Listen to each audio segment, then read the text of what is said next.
On the 19th of July 2016, a notification from the BBC News app flashed up on Ryan Hart's phone. He was working away in Holland at the time, and the news flash read, "Shooting in Spalding." Fear swept over him as he thought of his mum and sister.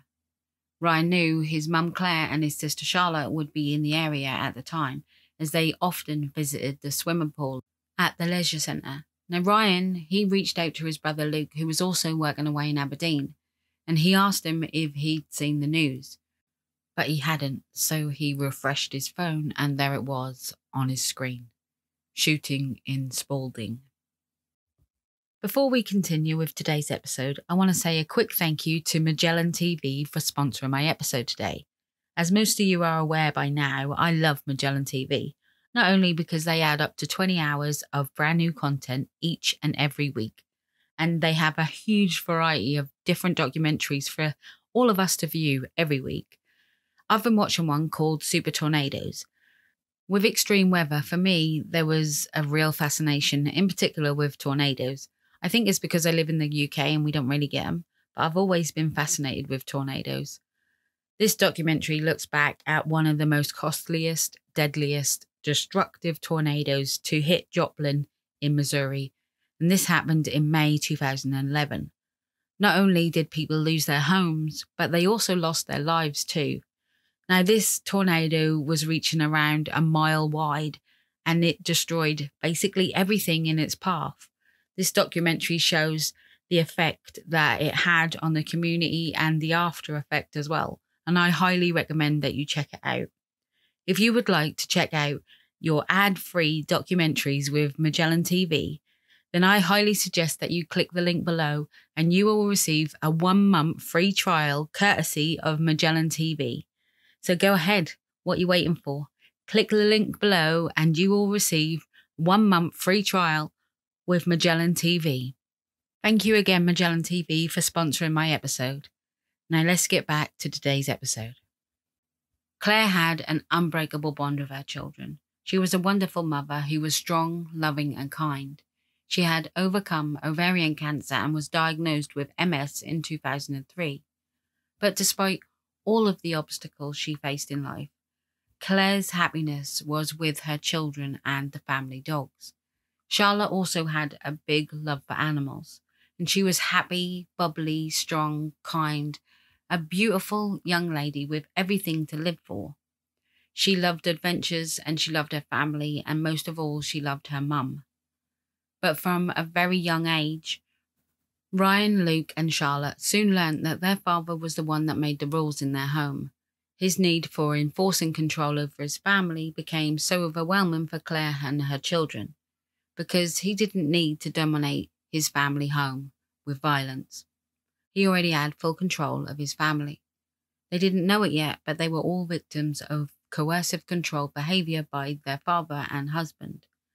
But like so many people, they didn't recognise it as domestic abuse. In an interview on the BBC Breakfast programme, Luke and Ryan spoke of their childhood, stating that their father would set unrealistic rules for them, such as if he cooked the evening meal, he would say they had to be home at 4:15 p.m. as dinner would be ready. But he knew full well that his children wouldn't be home from school until 4:30 p.m. because the school bus never brought them back before that. The consequences of being late would either be they would all eat their meal cold and spend the evening being shouted at by their father for being late, or Lance would purposely burn their food and shout at him. Either way, the children were always set up to fail. Luke shared numerous stories of life growing up. He recalls that when he was 3 years old, he had a nut allergy, which resulted in an anaphylactic shock. His father used the allergy against his family in several ways. Firstly, he isolated his family by moving them away to a rundown farmhouse. This farmhouse was basically derelict, and they all lived in a caravan on the land. They would grow their own food and live off the land while they did up this farmhouse. But Lance would blame Luke's nut allergy for moving there, saying that they had to control what he ate. But this just wasn't true, because Lance used Luke's nut allergy against Claire. So he fed Luke nuts. knowing full well he had an allergy, but he wanted to show Claire just how much control he had, and even if that meant putting his own son in danger, he wanted to show Claire that life and death was in his hands. Lance didn't want to work when they lived on the farm. He could have got a job, but he decided that he wanted to stay at home with his family because if he had gone off and got a job, he would lose control of his family if he wasn't there. And Lance wouldn't let Claire work, but she would look after her children anyway, and she would grow her own food on the land. Luke said in an interview that his parents didn't work for around 10 years. Lance would then uproot his family, and he moved them several more times, finally settling into a village. But this meant no farmland, which meant no growing their own food and living off the land. Lance would have to find work, and he did, but he struggled to hold down a job, and it's said that he changed jobs quite often. When Lance wasn't at work, he would spend his time in his armchair in the living room with his laptop. He would gamble online. Lance was quite a gambler. Even though the family had very little money, he would spend a lot of the time gambling. He also spoke to people in online chat rooms as well. Ryan and Luke said that their dad put very little effort into the family, except to bully them. He would make sure that his children felt inferior and put them down, and he just wanted to make sure they had no confidence. So from when they were very, very little to right to university age, he would make sure they had no confidence, and he would say so many different things, such as he would make sure Charlotte knew that he thought she was stupid, and he would always call her stupid. And he would make sure Ryan and Luke felt inferior, so he said that they weren't real men. Now, I'm unsure why, but I guess one of the reasons is he didn't like the relationship that Ryan and Luke had with Charlotte and Claire, because I'm guessing he was jealous of that relationship. But on the other hand, Lance didn't like it when Ryan and Luke grew up either, because they went to university and became successful engineers. Therefore, he couldn't control them anymore because they were grown men and they had their own lives. They also had power to help their mum. And Lance, this is not going to sit well for Lance, is it? So he kind of thought of his sons as a threat, I think, when they grew up as well. After they moved to the village, Claire had to find work, and she did. But Luke said that his dad wasn't happy with this. Lance would actually phone up Claire's work to make sure she was there, and if he wasn't happy with that, he would turn up at her work, stand in the aisle and just stare at her. Growing up, Charlotte, Ryan and Luke, they didn't really get to have friends around their house because Lance said they had no money to put petrol in the car, so they couldn't afford to see their friends, and he would make them feel guilty if they chose to see the friends. So Lance would say they would choose between petrol and food, and if they chose their friends, then they couldn't afford to eat. And on the very rare occasion that Claire or the children had friends over at the house, Lance would sit in the same room as them and make them feel uncomfortable, and he wouldn't leave them alone for 1 minute. If Claire or the children moved to another room to get out of the way of Lance, he would follow them. He just didn't want them to have any freedom whatsoever. Claire's job brought in very low income. In fact, it was only part-time, so it was very little money. But that's just how Lance liked it. And he liked to keep his family in poverty, even though Luke said that his dad actually gave away £10,000 to people online.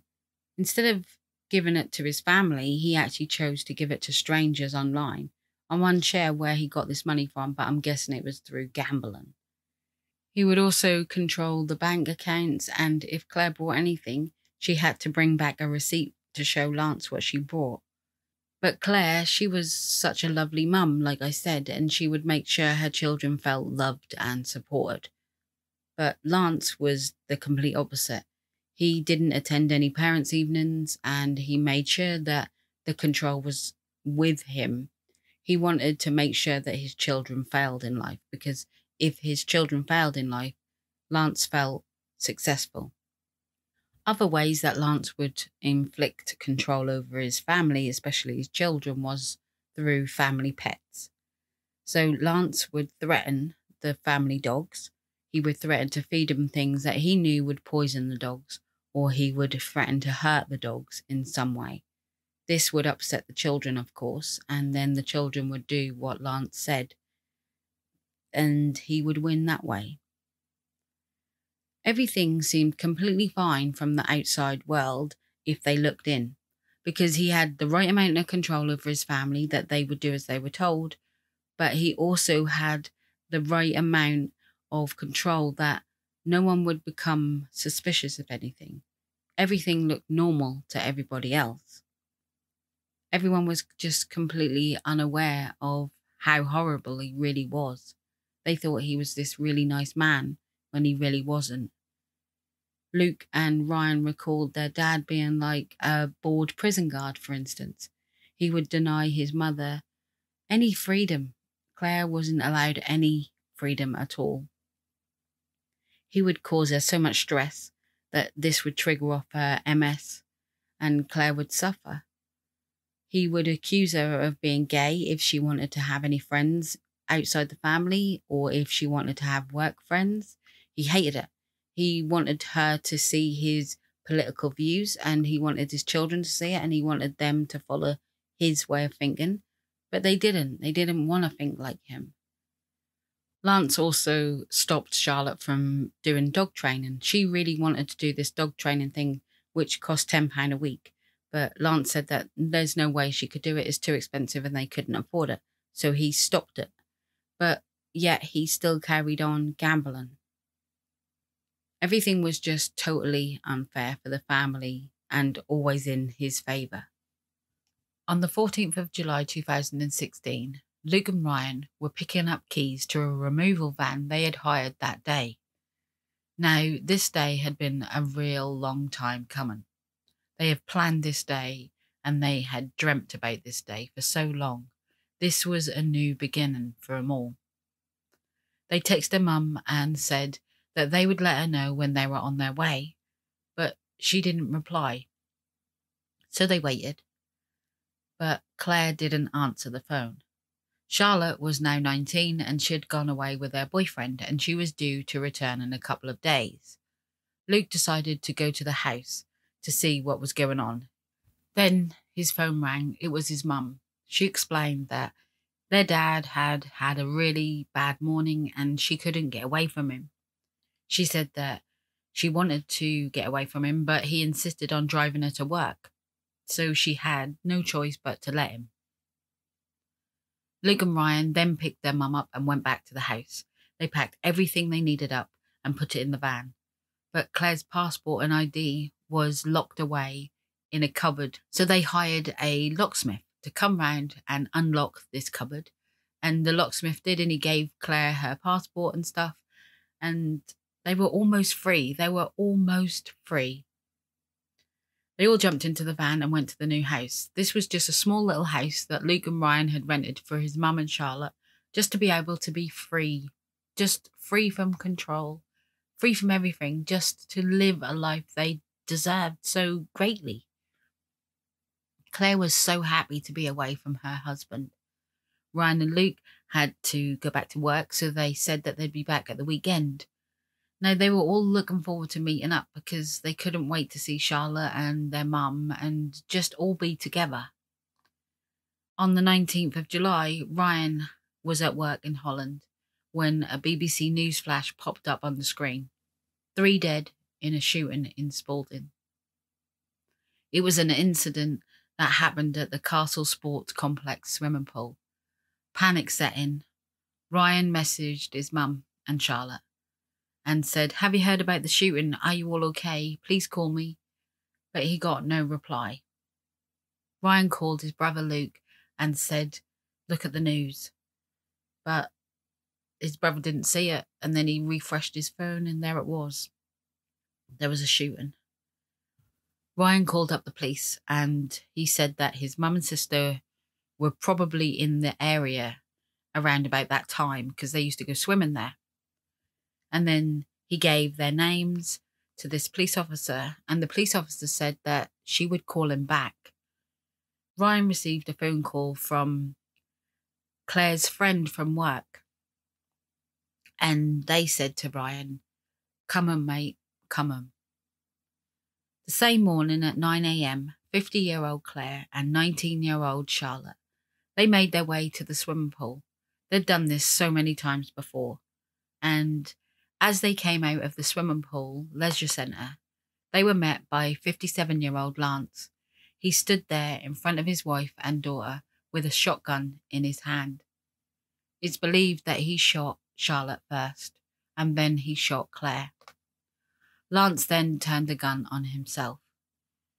Officers and paramedics were called, and they arrived at the scene, and they tried to save Claire and Charlotte's life, but it was too late. Lance was pronounced dead on arrival. Ryan and Luke arrived in Spalding. While at the police station, they saw a poster on the wall, and this was a poster about coercive control, and it explained to him that there don't need to be violence in a home to be an abusive home. And this is where they first learned about coercive control. The news completely devastated him, as you can imagine. Claire and Charlotte had been murdered, and they were murdered by their dad and husband. Lance had never been violent before, and they were so close to all being free together. But Lance decided to murder his family instead.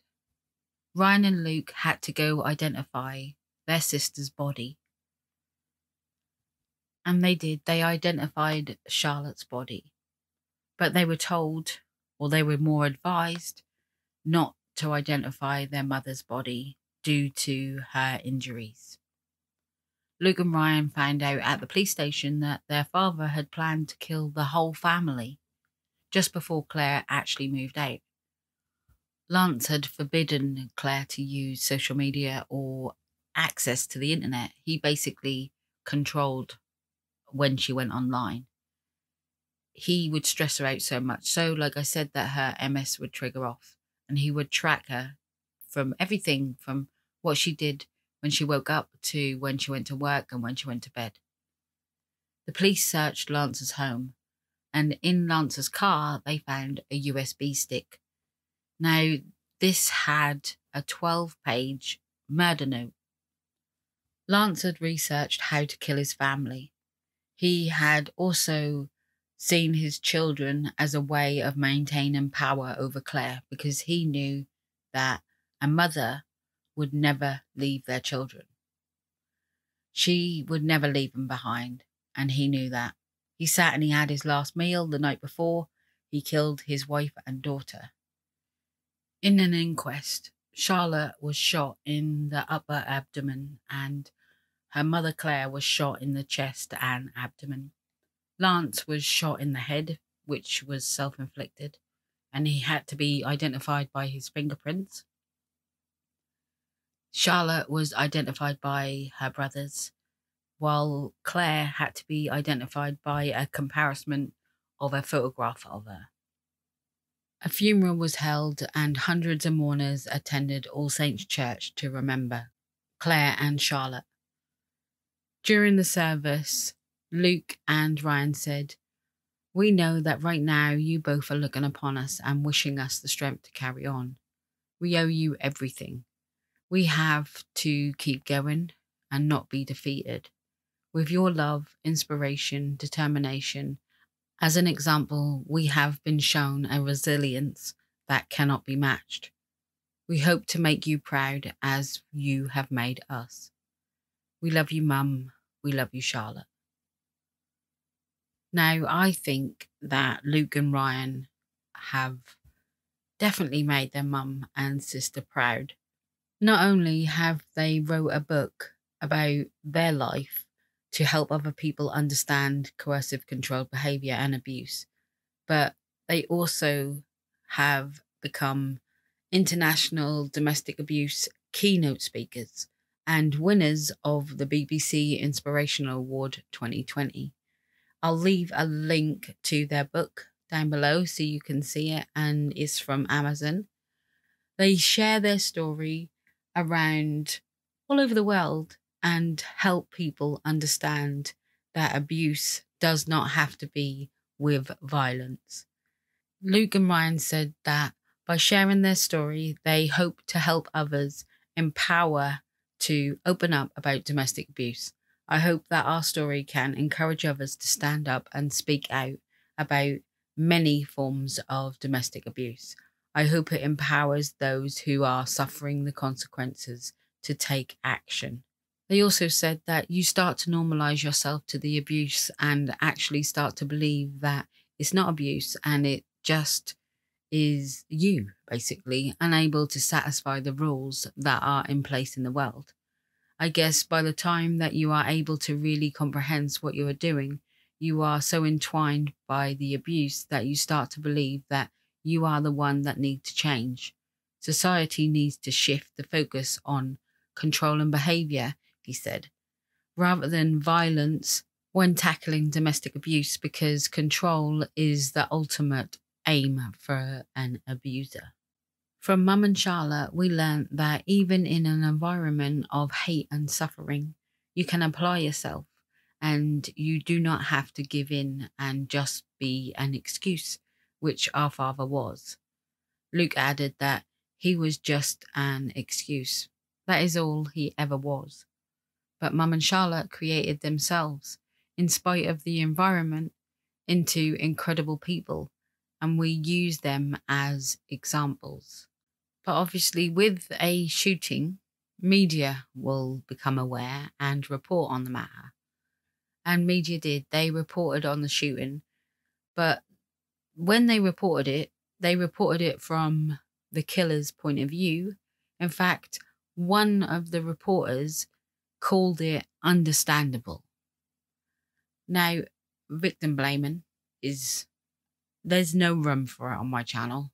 I've always tried to make my channel for the victims, and that's all. And that's all I will ever make my channel for.